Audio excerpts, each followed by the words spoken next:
Hai semua, selamat datang di channel Baca Saham. Pada video ini, kita akan membahas satu saham yang labanya naik 2 kali lipat, tapi PBV-nya hanya 0,2 kali saja. Apakah saham ini dijual murah? Tapi seperti biasa, semua pembahasan ini bukan rekomendasi dan hanya informasi. Ingat, kerugian kamu tanggung sendiri ya. Saat ini kita akan membahas saham PNIN atau PT Paninvest.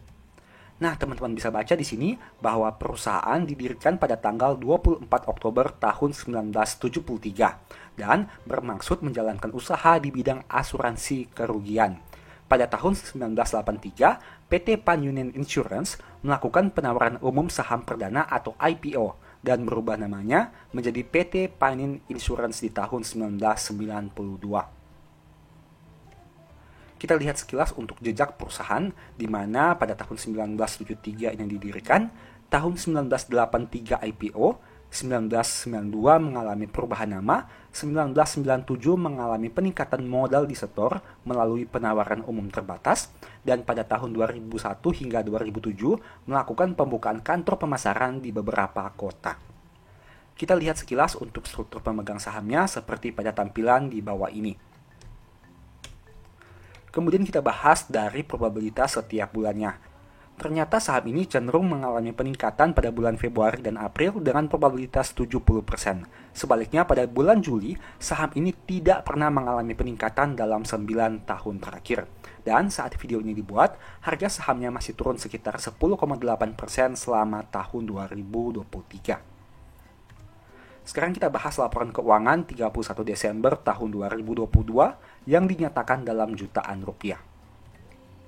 Pertama, dari total asetnya yang mencapai 35,6 triliun, di mana mengalami sedikit peningkatan dibanding tahun sebelumnya. Mayoritas berasal dari investasi pada entitas asosiasi sebanyak 21,6 triliun rupiah. Selain itu, ada juga efek dan reksadana, di mana dengan nominal 3,9 triliun rupiah dan saldo kas yang mencapai 4,3 triliun rupiah. Kemudian dari sisi liabilitas yang mencapai 4,1 triliun, yang mana mengalami penurunan dibanding tahun sebelumnya. Mayoritas berasal dari liabilitas manfaat polis masa depan sebanyak 3,5 triliun rupiah. Poin berikutnya adalah ekuitas dengan jumlah 20,4 triliun rupiah yang mayoritas didominasi oleh saldo laba yang belum ditentukan penggunaannya sebanyak 14,8 triliun rupiah. Kemudian kita bahas dari sisi laba ruginya. Total pendapatan perusahaan berjumlah 3,1 triliun yang mengalami peningkatan dibanding tahun sebelumnya, yang mana mayoritas berasal dari pendapatan premi neto sebanyak 2 triliun rupiah. Tapi, pos ini mengalami sedikit penurunan dibanding tahun 2021. Sebaliknya, ada peningkatan dari efek dan reksadana sebanyak 347 miliar rupiah yang sebelumnya mengalami penurunan. Kita bahas kilas untuk komposisi beban perusahaan. Dengan total klaim dan manfaat yang mencapai 1,3 triliun rupiah. Angka ini mengalami penurunan dibanding tahun 2021. Dan untuk total klaim dan manfaat dan beban lain-lain mengalami penurunan juga dari 2,3 menjadi 2,1 triliun rupiah. Sebaliknya ada peningkatan dari bagian atas laba entitas asosiasi dari yang sebelumnya 951 naik menjadi 1,4 triliun rupiah.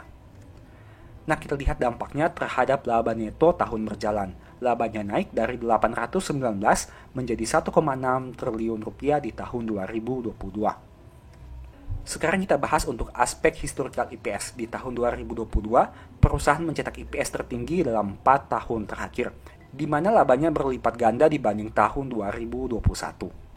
Untuk aspek dividen, saham ini tidak pernah membagi dividen setidaknya saat video ini dibuat. Dan hal itu harus menjadi tanda tanya. Apabila labanya terus tumbuh dari tahun ke tahun, tapi perusahaan tidak membagi dividen, apakah sebabnya?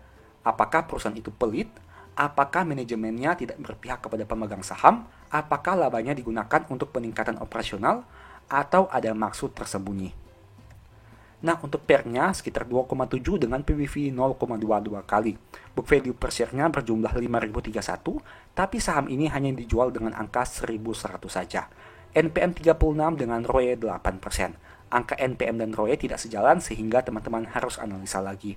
Dan untuk komposisi DER-nya masih rendah dengan angka 20% saja. Untuk historical harga dalam 5 tahun terakhir masih naik 26%, sempat di 2.200 tapi sempat juga di Rp560. Untuk historical PBV, teman-teman bisa lihat di sini bahwa rata-ratanya diperdagangkan pada PBV 0,2 kali. Tapi pada saat video ini dibuat, PBV-nya 0,22 kali. Dulunya sempat diperdagangkan di atas PBV 0,30 kali, tapi sempat juga turun hingga ke PBV di bawah 0,15 kali. Demikianlah pembahasan saham PNIN. Selalu ingat bahwa video bukan rekomendasi dan hanya edukasi. Segala risiko kerugian menjadi tanggung jawab kamu sendiri.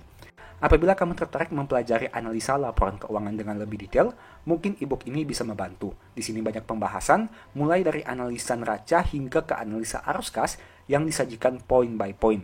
Ada juga file Excel yang berfungsi sebagai fitur screening laporan keuangan secara otomatis. Apabila tertarik melakukan pembelian, silahkan chat saja di nomor WA yang tercantum ini. Oke, sekian video ini, semoga bermanfaat. Thank you.